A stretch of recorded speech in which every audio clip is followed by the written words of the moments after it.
ಮೋಡ ಏನು ಆಗ್ಲಿಲ್ಲ ರೀ. ನಮ್ ಸಿಎಂ ಏನು ತಪ್ಪಿಲ್ಲ. ಯಾವುದೇ ಕಾರಣಕ್ಕೆ ಉದ್ದೇಶಪೂರ್ವಕ ಬಿಜೆಪಿಯವರು ಸುಳ್ಳು ಪ್ರಕರಣವನ್ನ ದಾಖಲೆ ಮಾಡ್ಲಿಕ್ಕೆ ರಾಜ್ಯಪಾಲರನ್ನ ದುರುಪಯೋಗ ಮಾಡ್ಕೊಂಡಿದ್ದಾರೆ. ಅವರು ಒಬ್ರು ರಾಜ್ಯಪಾಲರಾಗಿ ಆ ಮಟ್ಟಕ್ಕೆ ಇಳಿಬಾರ್ದಿತ್ತು. ಇಳಿದದ್ದು ತಪ್ಪಿದೆ.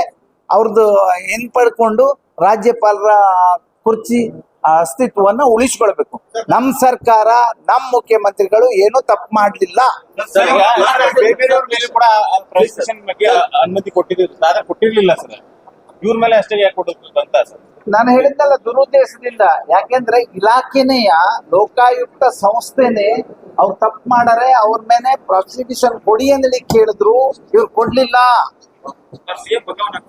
ಯಾವುದೇ ಕಾರಣಕ್ಕೆ ಯಾವುದೂ ಇಲ್ಲ. ನಮ್ ಸಿಎಂ, ನಮ್ ಸರ್ಕಾರ ಅದು ದೊಡ್ಡವ್ರು ನಿರ್ಧಾರ ಮಾಡ್ಬೇಕು.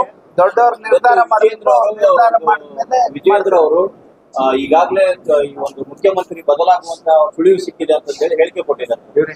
ಬಿಜೆಪಿ ಅವ್ರು ನಿಜ ಹೇಳಿದ್ ಯಾವಾಗಾದ್ರು ನಾನಂತೂ ಕೇಳಿಲ್ಲ.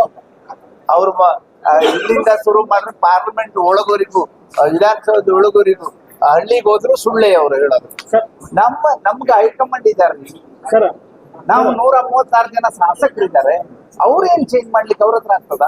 ವಿಜೇಂದ್ರ ಹತ್ರ ಆಗ್ತದ? ನಾವೇ ಹೇಳ್ತಾ ಇದ್ದೇವೆ, ನಮ್ಮ ಮುಖ್ಯಮಂತ್ರಿಗಳು ಈಗ ಏನಿದ್ದಾರೆ ಸಿದ್ದರಾಮಯ್ಯವರೇ ಅವ್ರ ಮುಖ್ಯಮಂತ್ರಿಗಳನ್ನ ನಾವು ಒಪ್ಕೊಂಡಿದ್ದೇವೆ. ನಾವು ಹೇಳ್ತಾ ಇದ್ದೇವೆ.